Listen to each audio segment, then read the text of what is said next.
3、5成團深度遊又起行啦！我係的神啊，我參加得嘅旅行團就梗係深度玩通透啊！每次由唔同嘅導遊帶大家去感受香港嘅文化特色，由小小嘅漁港變成國際大都會，但係就保留咗好多香港嘅獨有傳統魅力，好值得我哋探索下㗎。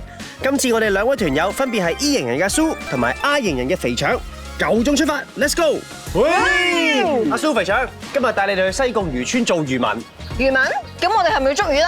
捉魚？咁我哋係咪有海鮮食啊？唉，唔好掛住食住先啦，今日我哋一齊探索一下喺呢一個滘西洲糧船灣鮮為人知嘅秘密。呢度又啱唔啱咧？啱啦！我哋雖然唔係漁民，咁但係咧，我同啲漁民都好熟㗎喎。今日一定有個好好嘅體驗嘅。咁仲有我哋可以睇到漁民嘅文化啦。咁仲有我哋好有特色嘅景點。咁我哋隻船到啦，咁我哋一齊出發啦！唉，好啊，出發啦！好啦，我哋嚟到滘西洲啦，呢度係西貢最大嘅島嚟嘅。除咗洪聖古廟之外咧，仲有瑤柱石，係咪有段古嘅咧？係啊，喺1950年代咧，滘西洲呢度有300幾人住㗎啦，主要以船為家。而洪聖古廟喺130幾年前就喺度興建㗎啦，被譽為南海之神嘅洪聖爺，主要咧就保護呢個漁民出海經商同埋平安㗎。仲要喺2000年嘅時候咧，列為咗法定古蹟，獲得聯合國教科文組織亞太區文化遺產保護獎添啊！哇，原來咁大有來頭嘅！我頭先仲喺故事館入邊見到好多捕魚嘅工具同埋啲中草藥嘅標本添喎。係啊，呢度有好多中草藥㗎，仲有條中草藥徑添，我哋一齊去行下。係咯係咯。等陣，我啱啱見到呢度有好多藝術品，我哋影埋張相先。好啊好啊，快啲啊！ OK。我係藝術品嘅，藝術品2號。唉，唔知醜啊！寶生可唔可以介紹下後面呢隻船咧？哦，呢隻船係經典啊！呢隻船咧就係溫代之前咧，呢度有個村民係二手買翻嚟，到而家已經有60幾年歷史。後來嗰個村民已經100歲啦，咪變咗隻船就綁咗喺魚排嗰度，沉咗喺水下邊咁啊。跟住我哋覺得村民覺得好可惜啊！一隻咁舊嘅船，香港好少噶啦，揾啲老嘅一輩嗰啲漁民啊，將佢翻身，揾啲沉咗個船嘅舊木。哦，而攞翻上嚟翻新翻去，因為想做到原味啊！明白，即係用翻以前嘅味道。咁喺你眼中滘西洲有咩特色咧？風景好啦，同埋嗰個舒服同埋寧靜，同埋有一個感覺到你係嚟到呢度咧，好似去翻以前嘅舊時嘅村一樣。哇！行到嚟呢邊呢個景係一覽無遺嘅喎。係啊，的神頭先你咪話見有呢個瑤柱石嘅？係啊，喺我哋後面嚟㗎。哦，就係嗰粒。哦，哇，真係好似一粒瑤柱。係咯。點解呢度有嚿咁嘅石嘅咧？因為瑤柱石其實係一個六角柱岩斷裂而成嘅，衝咗過嚟呢邊。咁但係大家知唔知香港有好多嘅六角柱岩㗎？哇，我真係第一次聽喎。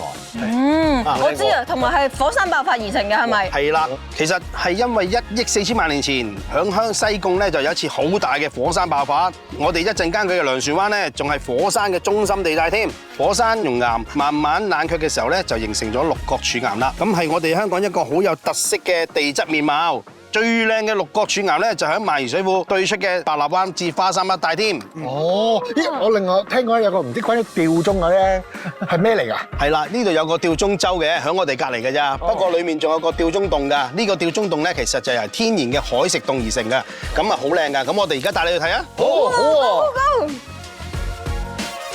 喂，睇你2位做足準備，真係好想做漁民喎。因為我知今日係嚟體驗香港特色漁村啊嘛，咁所以我咪特登帶多套衫嚟影相打卡咯。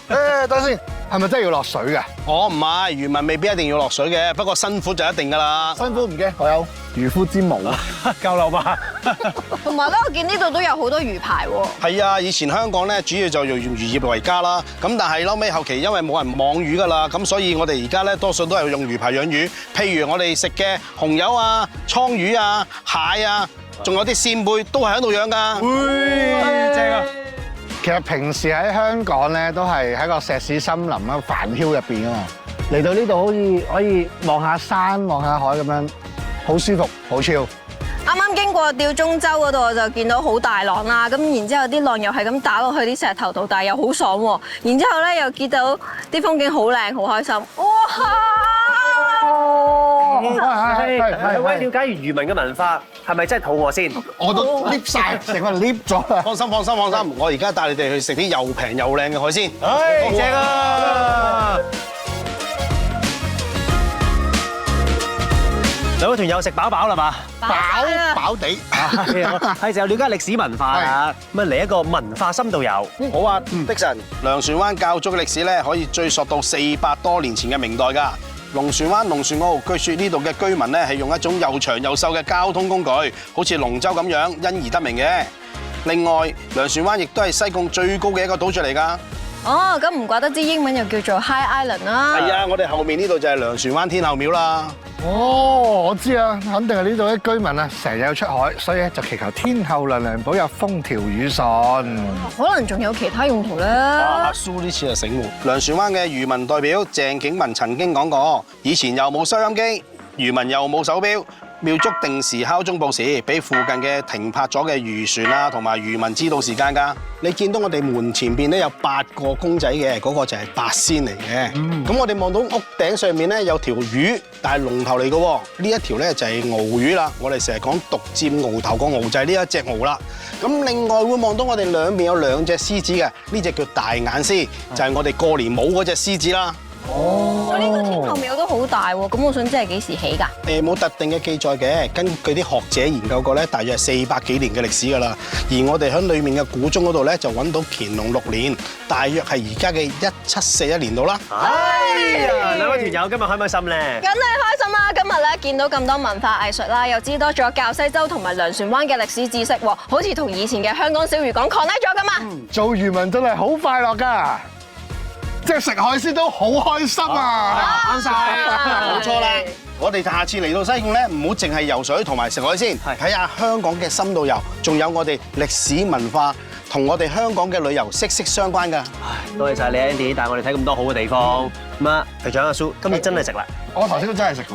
今次真係我請你哋食啦！你請啊！喂，咁係啦，你請梗要食咗先啦，可唔可以叫多啲啊？咁其實深度遊係令到我哋香港比外國或者係國內更加多人知道我哋香港嘅文化同埋我哋嘅歷史。咁例如好似我哋西貢區咁啦，成個唔係淨係得游水同埋食海鮮啦，咁亦都有好多嘅地質公園啊，有好多個海灣啊，或者係好靚嘅風景啊，甚至我哋後面嘅魚排都係好值得去推廣呢一啲咁嘅文化嘅。